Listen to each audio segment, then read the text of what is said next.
Hello বন্ধুরা, কেমন আছো তোমরা সবাই? আশা করি আপনারা সবাই ভালো আছেন। তো আমাদের নতুন একটা ব্লগে আপনাদের সবাইকে ওয়েলকাম। চলে এসেছি আমি সৌরভ নিয়ে নতুন একটা ব্লগ।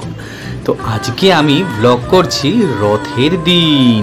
রথের দিন মাম্পা পুটুসকে তো রথ টানতেই হবে, সেই কারণে আমরা আজকে উঠে রেডি হয়ে যাচ্ছি। সবাই রেডি হয়ে মাম্পা পুটুসকে বলেছি, মাম্পা পুটুস তোকে কিন্তু আজ রথ টানাবো।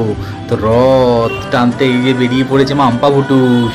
ও কিন্তু খুব মজা পেয়েছে। আমার বাবা রথটাকে সুন্দর করে সাজিয়ে দিয়েছে এবং সেই রথ মাম্পা পুটুস নিয়ে রাস্তায় বেরিয়ে পড়েছে। আমরা ভেবেছিলাম হয়তো বৃষ্টি হবে, কিন্তু না, রবিবার বৃষ্টি তো হচ্ছে না, সেই কারণে শনিবার বৃষ্টি তো হচ্ছে না, তো সেই কারণে আমরা সবাই বেরিয়ে পড়েছি মাম্পা পুটুসকে নিয়ে রথ টানতে। তো মাম্পা পুটুস উল্টো রথ কিরকম চালাচ্ছে। তা এই ছোটবেলায় না, মানে আমরাও তো এরকমভাবে রথ টানতাম, এইসব দেখে না ছোটবেলার কথা মনে পড়ে যায়। আমাদের পাড়ায় মানে এখনও সেই ব্যাপারটা আছে যে সবাই মিলে এরকম একসাথে বেরোয়। একটু পরেই সবাই বেরিয়েছিল, সেটাও আমি দেখাবো পরের ভিডিওতে। তো এখনকার দিনে কোথাও যেন ছেলেমেয়েরা যান্ত্রিক হয়ে যাচ্ছে, এই সমস্ত রথ টানা, এই সমস্ত আচার অনুষ্ঠান সব কিছু ভুলে যাচ্ছে। কিন্তু সেটা তো ভুললে চলবে না। এগুলো আমাদের রীতিনীতি, এগুলো আমাদের আচার অনুষ্ঠান, এগুলো আমাদের পরব, এগুলো আমাদের সব কিছু, এগুলোকে তো আমাদেরই বাঁচিয়ে রাখতে হবে। তো সেই কারণে এই সমস্ত জিনিস আমাদের নেক্সট জেনারেশনকে আমাদেরই শিখিয়ে যেতে হবে। এগুলো কিন্তু ভুলতে দিলে চলবে না, কারণ এগুলোই তো আমাদের বাঙালি, এগুলোই আমাদের ভারতীয়। তো আমাদের এখানে মানে আমরাও ছোটবেলায় এরকম করতাম, রথ টেনে টেনে সবার বাড়ি নিয়ে যেতাম, প্রসাদ দিতাম আর সবাই টাকা দিত। এই দেখো মাম্পা পুটুস এখন তাই করছে। আমরা যা করে এসেছি, রথ টেনে টেনে সবার বাড়ি নিয়ে যাচ্ছে, গিয়ে বলছে রথ এসেছে, রথ এসেছে, দরজা খোলো, রথ এসেছে।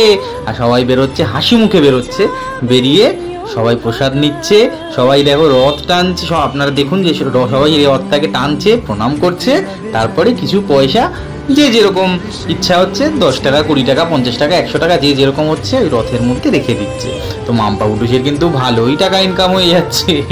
তো যাই হোক, আর প্রসাদ হিসেবে আমরা সন্দেশ আর বাতাসা নিয়েছিলাম। মাম্পা পুটুস সবাইকে সেই বইয়ে প্রসাদ দিচ্ছে, আর এই টাকাটা মাম্পা পুটুস রথের মধ্যে রেখে দিচ্ছে। এই করে এই বলছিলাম না, আমাদের পাড়ায় সবাই বেরোয়, যে আরও কয়েকজন বেরিয়েছে রথ নিয়ে। মাম্পা পুটুস তো খুব মজা পাচ্ছে। বৃষ্টি তো হচ্ছেই, কারণ আমরা জানি ছোটোবেলা থেকেই রথের দিনে বৃষ্টি হবেই। আমরাও বৃষ্টির মধ্যে এরকম রথ নিয়ে বেরোতাম। তো মাম্পা পুটুসে এখনও বেরোচ্ছে। তো আপনারা আর কে কে এরকমভাবে রথ নিয়ে বৃষ্টির মধ্যে বেরোন, অবশ্যই কিন্তু জানাবেন। আর আমাদের সময় রথের দিন মানেই মোটামুটি খিচুড়ি আমরা হতোই। এখন আজ মানে মা বললো যে আজকে আর খিচুড়ি করবে না, আজকে এমনি নর্মাল ভাতই করবে, পরে খিচুড়ি করবে। ওই যে বিশাল বড় একটা রথ আসছে, তো আমি মাম্পা পুটুসকে বললাম, হ্যাঁ মাম্পা পুটুস দেখে যা, বিশাল একটা রথ আসছে। ওরা বানিয়েছে রথটাকে, আবার লাইট টাইট লাগিয়ে কি সুন্দর সাজিয়েছে। 4 জন মিলে রথ, অত বড় রথটাকে টানতে টানতে নিয়ে বেরোচ্ছে। আমরাও এরকম রথ নিয়ে বেরোতাম। এখন তো আর হয় না, তা কিন্তু মাম্পা পুটুসকে তো শেখাতেই হবে এই সমস্ত রীতিনীতি, কালচারগুলো, আমাদের বাঙালি কালচার। তো মাম্পা পুটুসকে নিয়ে রথ নিয়ে ঘোরা সব শেষ। এবার আমরা চলে এসেছি দোকানে। দোকানে এসে বসতে না বসতেই সমস্ত ছেলেমেয়েরা দোকানেও রথ নিয়ে চলে এসেছে। এই যে ঢুকে বসতে পারছি, আশা এখন একটা ছোট রথকে ঢুকালো, আশা টানলো, আমি টানলাম, রাই টানলো, সবাই মিলে আমরা দোকানের মধ্যেই রথ টানলাম, প্রসাদ খেলাম, কিছু যা হয় বাচ্চাগুলোকে খুশি হওয়ার জন্য, ওরা যাতে খুশি হয় ওদেরকে কিছু পয়সাও দিলাম।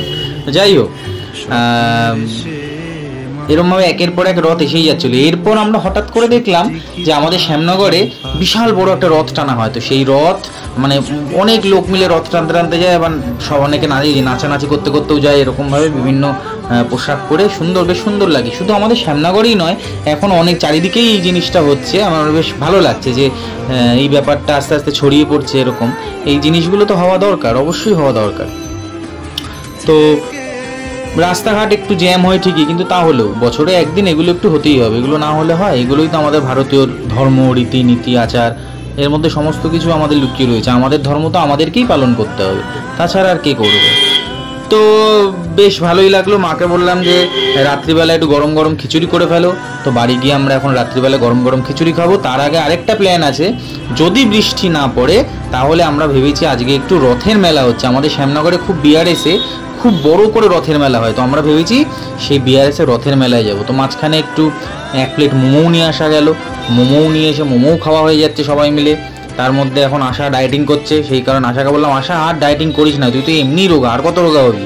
তো যাই হোক, এবার আমরা বৃষ্টি হলো না বলে আমরা চলে গেলাম বিআরএসের রথের মেলায়। কিন্তু যেহেতু আগে থেকে বৃষ্টি হয়ে চলেছে, তো এই পুরো একদম কাদা চপচপে হয়ে রয়েছে একদম। তো কোনো রকমে পা টিপতে টিপতে আমরা এগিয়ে চললাম রথের মেলাতে। এই মেলায় আমরা প্রতি বছর যাই, কিন্তু মেলা বরাবর ভাল লাগে। আর আমি ছোটোবেলায় রথের মেলা গিয়ে পাঁপড় ভাজা খেতাম। মানে তখন তো আমাদের সময় এত দোকান এত কিছু এরকম থাকতো না, ওই কিছু হয়তো চপ ফুলুরি এই সমস্ত ভাজতো, কোথাও কিছু দু একটা খেলনার দোকান থাকতো, পাঁপড়টা খুব বাজতো। তো রথের মেলায় পাঁপড় ভাজা খাওয়াটা একটা আলাদা একটা নস্টালজিয়া। তো এই দেখুন, আমি, মাম্পা বুটুস, আশা, রাই সবাই মিলে আমরা এখন ওই ট্রেনে চেপেছি। মেলায় হয় না, মাম্পা বুটুস একদম সামনে নিয়ে বসেছি। আমি বললাম, কিরে মাম্পা বুটুস, ভয় পাবি? বলছে না ভয় পাবো না বাপ্পু, বলে সামনে বসে পড়লো। আমরা একদম ট্রেনের সামনে বসে যাচ্ছি, বেশ মজা লাগলো। এই ট্রেন ছোটোবেলাতেও চড়তাম। এরপর মাম্পা বুটুসকে তুলে দিলাম ওই যে বড় বড় মিকি মাউসগুলো হয় না, ওই মিকি মাউসে। প্রথমে তো বেশ আনন্দ পাচ্ছিল, একা একাই উঠলো।